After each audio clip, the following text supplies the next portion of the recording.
प्रधानमंत्री नरेंद्र मोदी के रूस दौरे पर बौखलाया चीन। चीनी सरकार ने भारत पर निशाना साधा। पश्चिमी मीडिया इसे हैरान करने वाला कदम बता रहा है। अमेरिका की कठपुतली बनने के बजाय स्वतंत्र विदेश नीति अपनानी चाहिए, इस पर दिया जा रहा है जोर। तो चीनी सरकार ने एक तरह से भारत पर निशाना साधा है और अमेरिका भी हैरान परेशान नजर आ रहा है। पश्चिमी मीडिया इसे हैरान करने वाला कदम करार दे रहा है। तो चीन में देखिए, मोदी के रूस दौरे के दौरान चीन में खलबली मची हुई है। ये चीन को मिर्ची आखिर क्यों लग रही है, आइए कुछ और बातें आपको बताते हैं। चीन ने कहा क्या है? चीन ने कहा कि भारत अमेरिका के हाथों की कठपुतली है। भारत के बारे में कहा कि अमेरिका के हाथों की कठपुतली है। इसके अलावा चीन ने कहा कि बेहतर होगा भारत स्वतंत्र विदेश नीति अपनाए। ये भी हमला बोला है चीन ने। लेकिन इस बीच चीन की विदेश नीति वर्सेस भारत की विदेश नीति पर भी एक गौर करना आपको चाहिए। जी हां, चीन की विदेश नीति का अगर हम जिक्र करें तो हिंसा का समर्थक नजर आता है, एक्सपेंशन की पॉलिसीज को लगातार आगे बढ़ा रहा है, विस्तारवादी है, छल कपट से भरी यह नीति नजर आती है। मौका परस्ती, गुटबाजी और स्वार्थ सिद्धि इसमें सीधे तौर पर नजर आती है। वहीं भारत की विदेश नीति का अगर जिक्र किया जाए तो शांति से समाधान की बात हमेशा हमने की है। मजबूत रिश्ते, विश्व कल्याण, मैत्री भाव, गुट निरपेक्षता और सबको साथ लेकर चलने की कवायद ये सीधे तौर पर दिखती है अमिताभ जी। और ऐसे में अगर दोनों की नीतियों को ही एनालाइज किया जाए तो समझ में आता है कि भारत और रूस की ये मित्रता चीन को क्यों खल रही है। देखिए, चीन के जितने भी मित्र राष्ट्र हैं और उनके बॉर्डरिंग स्टेट्स हैं, एक्सेप्ट सेंट्रल एशिया, सबके साथ इनका विवाद है। ऐसा नहीं है कि रूस के साथ इनका सीमा विवाद नहीं है, जापान के साथ सीमा विवाद नहीं, सबके साथ है। भारत उनमें से एक है।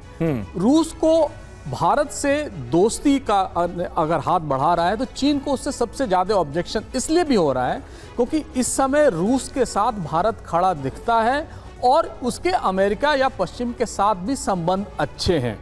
चीन को मिर्ची इसी बात की लग रही है क्योंकि उसे लगता है कि अगर आगे चल के कभी चीन ताइवान युद्ध की स्थिति बनी, उस समय भारत जो है उनके खिलाफ अमेरिका का साथ देगा, जो बिल्कुल गलत है। भारत अपनी स्वतंत्र विदेश नीति के लिए आज से नहीं 1947 से जाना जाता है।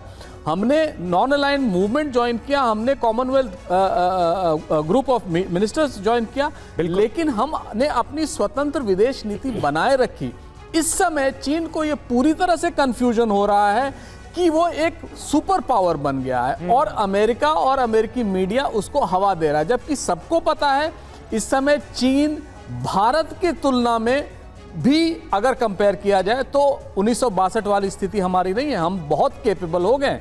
लेकिन मैं यही कहूंगा, भारत और चीन के संबंधों को एक पूरे वैश्विक परिवेश में समझने की जरूरत है।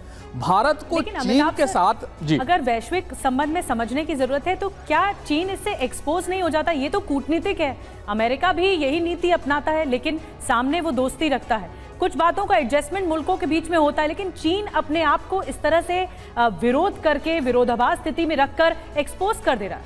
देखिए, एक चीज बहुत स्पष्ट है कि चीन के जितने भी विरोधी राष्ट्र, चाहे अमेरिका हो या ऑस्ट्रेलिया हो, सब उससे अपने रिप्रेजेंटेटिव लेवल कम्युनिकेशन कर रहे हैं। हाल में ऑस्ट्रेलिया के प्रधानमंत्री एंथोनी एल्बनीजी वहां गए, जेनेट येलन जो ट्रेजरी सेक्रेटरी हैं, एंथनी ब्लिंकन जो फॉरेन सेक्रेटरी हैं अमेरिका के, वो आए वहां।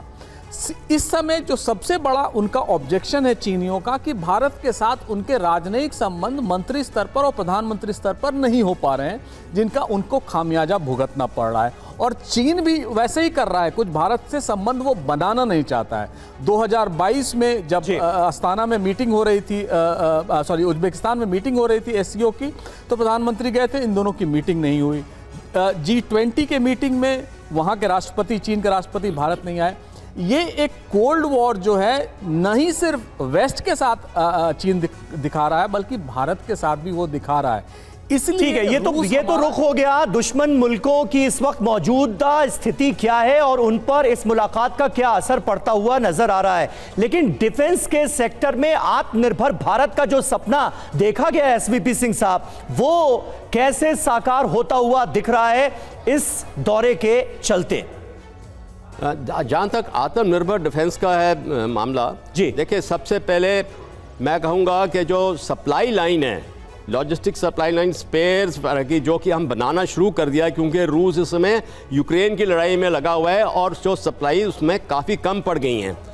एक सबसे बड़ा ये महत्वपूर्ण रहेगा।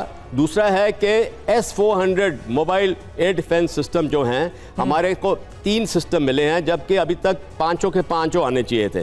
तो मैं समझता हूँ ये बहुत टॉप पे रहेगा मुद्दा कि बाकी सप्लाई किया जाए हमें जल्दी से जल्दी। और नेक्स्ट है कि डिफेंस के अंदर ही मैं अगर बताऊंगा तो ये जो न्यूक्लियर रिएक्टर्स का है, कुदाकुलन में उन्होंने बनाए, यूनिट 1 और 2 फंक्शनल था, अभी यूनिट 3 to 5 भी फंक्शनलिटी की, ये भी बहुत बड़ा मुद्दा रहेगा वहाँ पे।